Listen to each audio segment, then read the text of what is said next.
रात हो गई थी और बहुत तेज बारिश हो रही थी। बूंदें खिड़कियों पर ऐसे पिट रही थीं जैसे कोई उन्हें तोड़ना चाहता हो।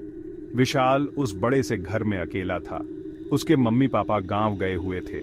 हवा की आवाज से ही डर लग रहा था। जब बिजली कड़कती तो पूरा कमरा एकदम रोशन हो जाता। इतनी अजीब और डरावनी रात है ये। विशाल ने डर के मारे टीवी ऑन कर लिया। थोड़ी देर के लिए डर कम हुआ, पर बारिश और तेज हो गई। अचानक लाइट चली गई। पूरा घर अंधेरे में डूब गया। विशाल ने डरते डरते मोमबत्ती जलाई। उसका दिल जोर जोर से धड़क रहा था। अब क्या करूं? ये अंधेरा तो और भी डरावना है। भी अचानक टेलीफोन की घंटी बजी।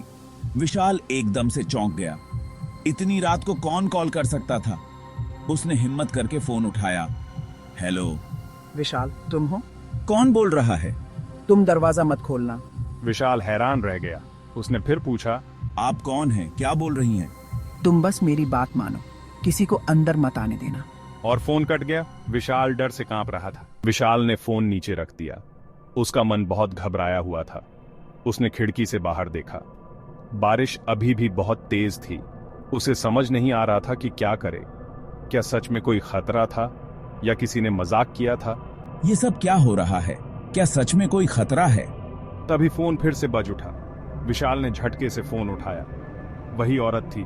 उसकी आवाज और भी डरी हुई थी। तुम मेरी बात नहीं मानी? जल्दी से छुप जाओ, वो लोग आ रहे हैं। दरवाजे पर हलचल। विशाल के रोंगटे खड़े हो गए। फोन उसके हाथ से छूट गया। दरवाजे पर किसी ने जोर से दस्तक दी। खोलो दरवाजा। एक कर्कश आवाज आई। विशाल डर के मारे कांप रहा था।